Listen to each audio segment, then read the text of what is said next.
Eerst compensatie, dan pas hoogspanningsmasten bouwen in de zak van Zuid-Beveland. En verder vraagt je misschien inderdaad in de situatie komt dat je met een mes en een bijl op tafel moet gaan onderhandelen. Dat zou kunnen.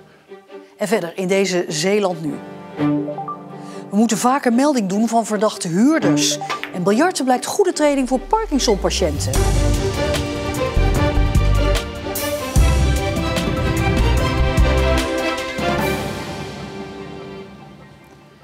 Goedenavond. Zorg eerst voor het geld om het leefgebied veilig en leefbaar te houden als je grote projecten start. Dat stellen dorpsraden, overheden en het havenbedrijf na maandenlang overleg over toekomstige economische ontwikkelingen in de zak van Zuid-Beveland. Een compensatieplan noemen ze het, om tegenwicht te bieden aan lange witte hoogspanningsmasten of het grote parkeerterrein dat er moet gaan komen voor 400 vrachtwagens. Politiek verslaggever Heiko Strietman is in Borselen. Heiko, waarom is dat compensatieplan nu nodig? Nou, dat zit hem vooral in de economische ontwikkelingen die hier in dit gebied gaan plaatsvinden in de komende 10 jaar. Er komt bijvoorbeeld een tweede hoogspanningsstation, nieuwe witte 380 kV-masten zoals hier achter mij. En die parkeerplaats waar je al even aan refereerde voor 400 vrachtwagens met allerlei faciliteiten, etc. Daarom dus dit advies, al zijn de zorgen van de dorpsraden daarmee nog niet weg. De ervaring van de achterliggende jaren, de ellende daarmee, van steeds fragmentarisch een stukje, dan weer dit, dan weer dat. Dan komt de partij A met een stukje, dan komt partij B met een stukje. Elke keer moet je daar weer tegen knokken afzonderlijk. Je komt dan met een totaal goed plan. Dat is wat het uithaalt, het compensatieplan, wat wij een belangrijke zaak vinden. Naar hen is de afgelopen maanden goed geluisterd, de dorpsraad van Borselen. Voorheen was het zo dat er per project werd gekeken welke eventuele compensatie er nodig was. En dat moet anders, vindt Von ten Tij. Hij heeft alle gesprekken in de afgelopen maanden geleid en komt nu met een advies. Compensatie tegelijk met de projecten uitwerken. En of die projecten dan, waar die projecten en hoe die projecten precies worden gerealiseerd, die houden dan rekening ook met dat compensatieplan. En dat betekent dat er niet alleen vooraf dus geld gereserveerd moet worden voor compensatie, maar ook dat overheden anders te werk gaan. Als zo'n lijn wordt aangelegd, willen we met z'n allen als belastingbetalers dat dat geld doelmatig besteed wordt. Nou, dat doelmatigheidscriterium voor de aanleggen van bijvoorbeeld zo'n 380 kV-lijn is heel nauw omschreven. Daardoor wordt er bij het opstellen van plannen nu nog geen rekening gehouden met eventuele compensatieplannen zoals de Groenstrook in Borselen. Zij zijn blij met het advies, maar blijven zich verzetten tegen de komst van de parkeerplaats voor 400 vrachtwagens. We willen graag de polder behouden zoals die is. Ja, maximaal benutten van de polder, ook met groen, stroken en dergelijke. En afkopen is niet onze optie. Bouwen binnen de grens is onacceptabel. Bouwen binnen de grens is onacceptabel, ja. En als de parkeerplaats er toch komt, dan zullen ze hun grond met hand en tand verdedigen. En verder vraagt je misschien inderdaad in de situatie komt dat je met een mes en een bijl op tafel moet gaan onderhandelen. Dat zou kunnen, maar op dit moment niet. Maar dat mes en die bijl, die zijn er wel. Die zijn er natuurlijk altijd. Heiko, dat plan voor compensatie vooraf, dat is al naar het Rijk, naar de gemeente Borselen, ook naar de provincie. Hoe reageren die? Ja, vooralsnog positief, maar nu komt het erop aan. Je kunt nu niet meer bij wijze van spreken hier een tweede hoogspanningsstation neerplanten en dan zeggen van ja, dan gaan we daarna nog eens kijken hoe we het kunnen compenseren. Nee, dat moet vooraf. Achter de schermen hoor je dat dat bij ambtenaren toch echt omdenken vergt. Daar heerst echt de gedachte, ja, maar zoals we het tot nu toe deden, dat was toch goed? Nou, daarvan zegt dit adviesrapport, nee, het moet echt anders. En je zou kunnen zeggen dat de dorpsraad Borselen daarbij een stapje dichter bij hun gewilde compensatie is gekomen. Heiko Strietman, dankjewel. Wie 's nachts beweging ziet bij een bedrijfspand of de nieuwe huurder van een loods niet vertrouwt, meld het dan. Dat is de boodschap van een nieuwe campagne in Zeeuws-Vlaanderen om drugslabs tegen te gaan. In het afgelopen jaar zijn meerdere drugslabs opgerold in het gebied. Zo is in februari nog een crystal meth lab ontdekt in Waterland-Kerkje. En een paar dagen later een MDMA-lab in Ossenisse. Je moet wel constateren dat de criminaliteit niet aan Zeeuws-Vlaanderen voorbij gaat. Hè? En we weten het ook. Nou, dat soort activiteit is op zoek naar ruimte. Maakt gebruik van het feit dat bedrijfsgebouwen of boerderijen deels leeg staan om te kijken of ze daar hun activiteiten kunnen verrichten. Nou, als verhuurder moet je echt opletten wat je doet. Want het kan echt en gevaar voor de omgeving opleveren. En het kan ook nare consequenties hebben omdat je als verhuurder uiteindelijk ook wel aanspreekbaar bent op wat er met je eigendom gebeurt. De rechtszaak tegen de verdachte in de zaak Grieps is volgende week voor iedereen te volgen via een livestream. 8 verdachten staan voor de rechter na een overval op een huis 2 jaar geleden. Daar werd toen de dagopbrengst van het festival buitgemaakt, €500.000. In de zaak Grieps worden zoveel bezoekers op de publieke tribune verwacht dat zo'n verbinding wordt ingezet. Wie volgende week mee wil kijken, moet zich wel van tevoren aanmelden bij de rechtbank, die 3 dagen uittrekt voor deze rechtszaak.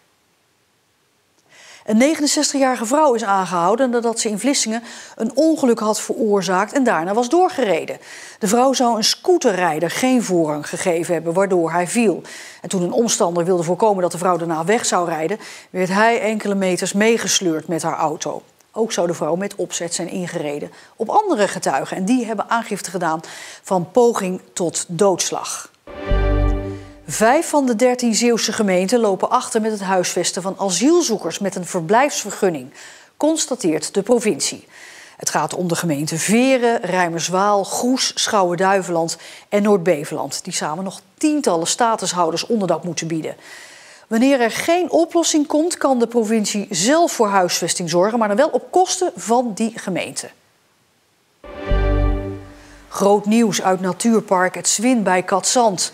Moershid, een van de jonge ooievaars uit het Zwin, die op deze archiefbeelden een zender krijgt, is de Sahara overgestoken. En dat is bijzonder, omdat de meeste ooievaars daar niet meer in de buurt komen, maar op weg naar het zuiden tegenwoordig blijven hangen bij vuilnisbelten in Zuid-Spanje en Noord-Marokko.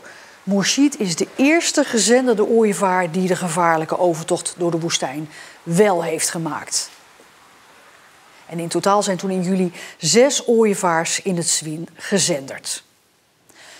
Biljarten en Parkinson. Het is misschien een combinatie die je niet meteen zou verwachten, maar die ligt meer voor de hand dan je misschien zou denken.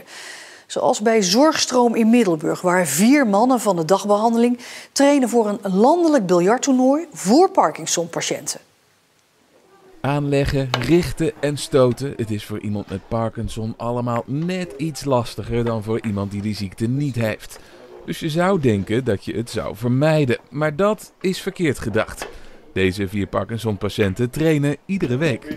Ik denk dat het voornamelijk ook helpt met dat je in beweging bent. En ook voor de motoriek is het natuurlijk heel goed. Voor de fijne motoriek ook. Ja, het is toch dat balletje wat je op een bepaalde manier moet raken. En ook voor het sociale. Sommige mensen met Parkinson die durven misschien niet meer buiten huis te komen. Of omdat ze of tremoren hebben of tegen dingen aanlopen.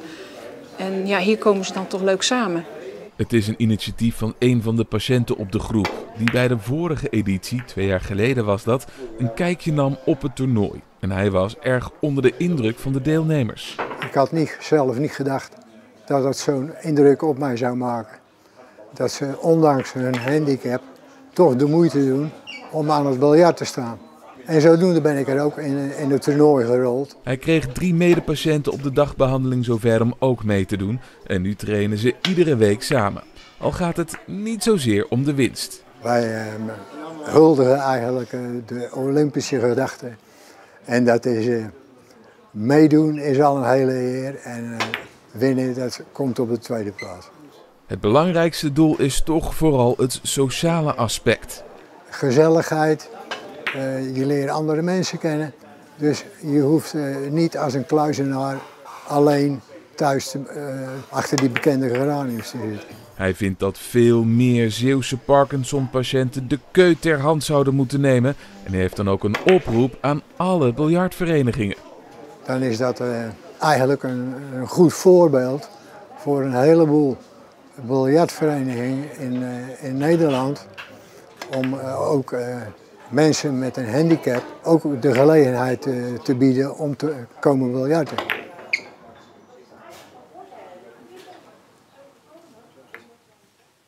En dat toernooi waar deze Parkinson-patiënten voor trainen, dat wordt gehouden op 14 oktober.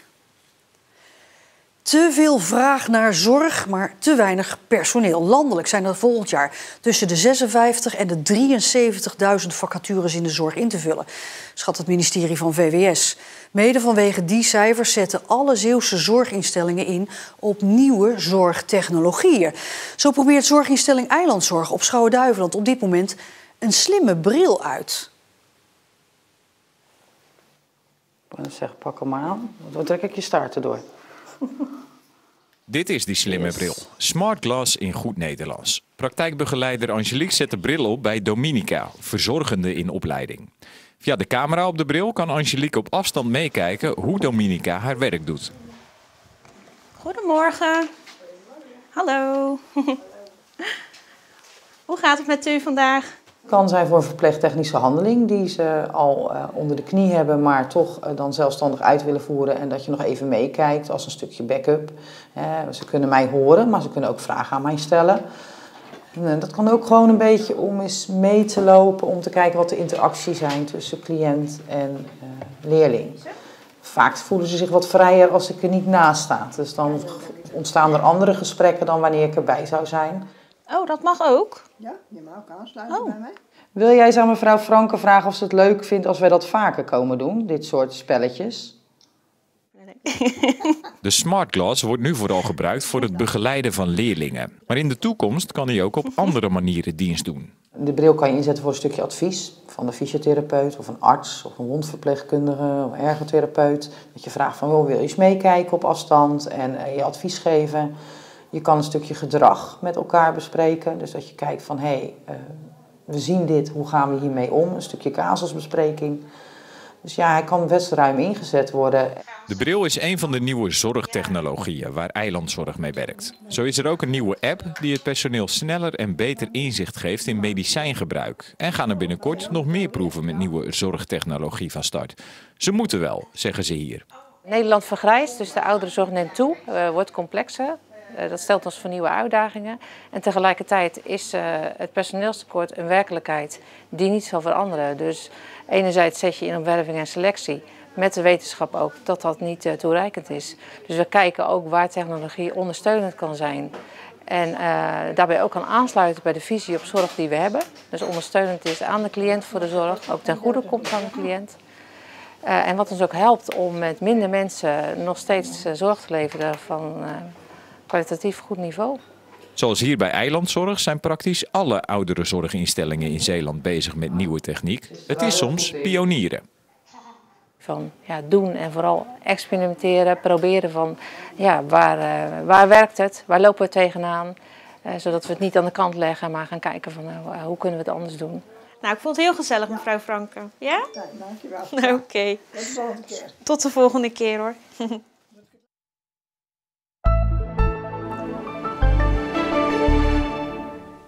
Het was een grijze, regenachtige dag vandaag in Zeeland. Temperaturen schommelden rond de 14, 15 graden. En die temperatuur gaat de komende dagen ietsje omhoog richting de 16 graden... maar het blijft wisselvallig met af en toe dus wat regenbuien. Straks nog een langer weerbericht na code groen. Nog een hele fijne dinsdagavond en graag tot morgen.